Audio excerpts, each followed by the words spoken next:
और जानते हो बेटा, दूसरा वरदान मांगा राम का वनवास, कि तुम्हारे राजा बनने के बीच में कोई बाधा न बने। और राम के साथ साथ अच्छा हुआ, लखन भी चला गया, सीता भी चली गई। अब जैसे इतना सुना भरत जी ने, भरत जी मूर्छित होकर के गिर पड़े। हाय मैया, तूने ये क्या किया? अरे हमसे ज्यादा प्रेम तुमको राम भैया करते थे, हमसे ज्यादा प्रेम तुमको लखन भैया करते थे, हमसे ज्यादा प्रेम तुमको सीता मैया करती थी। क्या तुमको कभी ऐसा लगा कि वो तुम्हारा पुत्र नहीं है?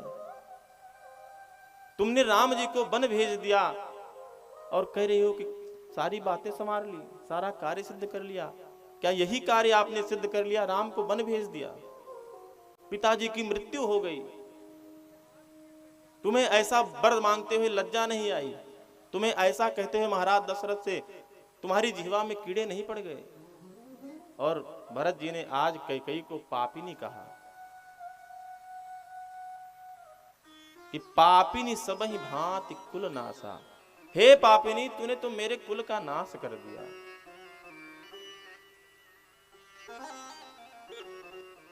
देखिए, भरत जी ने कहा, मैंने आज तक सुना था कि पुत्र कुपुत्र हो सकता है, पुत्र अगर है तो कुपुत्र हो जाए कोई बात नहीं, लेकिन माता कभी कुमाता मैंने ऐसा नहीं सुना था। कुपुत्रो जायेत क्वचिदपि कुमाता न भवति। मैंने यही सुना था कि पुत्र का पुत्र हो सकता है, लेकिन माता कभी कुमाता नहीं हो सकती। आज वो भी देख लिया। तू कैसी माता है कि अपने पुत्र को ही तूने वन में भेज दिया। पेड़ काटिते पालों सींचा, मीन जियत निते बार उलीचा। तूने पेड़ को काट दिया जड़ से और उसको सींच करके बड़ा करना चाहती है, कैसे बड़ा होगा? जब तय कुमति कुमति जी ठयऊ, खंड खंड होए हृदय न गयऊ। जब तुमने ऐसा वरदान मांगा, तुम्हारा हृदय खंड खंड नहीं हो गया, तुम्हारे हृदय के टुकड़े नहीं हो गए, तुम्हारी जिह्वा नहीं सड़ गई। ऐसा वरदान तुमने मांगा। क्या तुम्हें लज्जा नहीं आई? और उसके बाद जीवन में कभी भरत ने अपनी कैकेयी को माता नहीं कहा।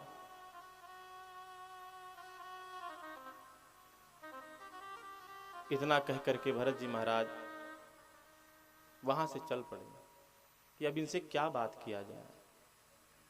शत्रुघ्न जी महाराज और भरत जी महाराज दोनों एक साथ उस कमरे से, उस महल से बाहर निकले कि अब तो ये हमारी माता रही नहीं, अब जो बची है माता कौशल्या और सुमित्रा, उन्हीं के पास चलता हूं, अब तो ये हमारी माता नहीं रही। जो राम भैया हमसे ज्यादा इनको प्रेम करते थे, हमसे ज्यादा इनको स्नेह करते थे, उनको इन्होंने वन में भेज दिया, तो हम इनके आगे क्या हैं? हमको भी कुछ भी कर सकती हैं। भरत जी महाराज कहते हैं, अगर यही करना था, आज ही का दिन दिखाना था, तो हमें इतने दिन तक जीवित क्यों रखा? पैदा होते ही मार दिया होता, इस तरह घुट घुट कर तो नहीं मरता। आज हमारे जीवन में कलंक तो नहीं लगता। अगर मैं पैदा नहीं हुआ होता तो आज राम भैया को वन नहीं जाना पड़ता। हमारे ही वजह से तुमने राम को वन भेज दिया।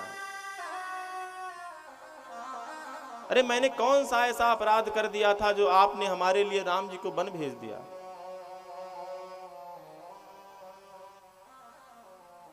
कहते हैं कि हमें अगर उसी समय आपने मार दिया होता तो अच्छा होता,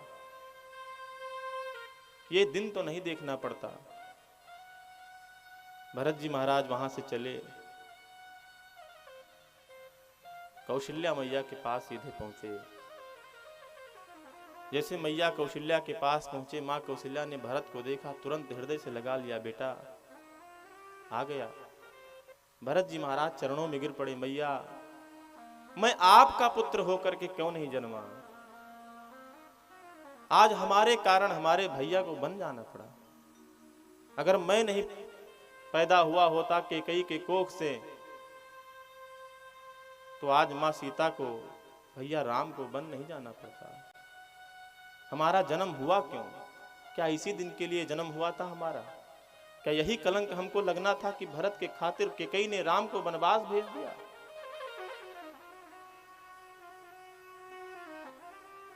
कौशल्या मैया कहती, बेटा इसमें तुम्हारा कोई दोष नहीं है, तुम अपने ऊपर क्यों दोष ले रहे हो? और भरत जी ही महाराज एक ऐसे व्यक्ति हैं जिनकी गलती ना होते हुए भी अपने आप की गलती मान रहे हैं कि हमारी गलती है, कि अगर हम ना पैदा हुए होते, हमारा जन्म ना हुआ होता तो आज मेरे भैया को वन न जाना पड़ता, मेरे कारण मेरे भैया को बन जाना पड़ा।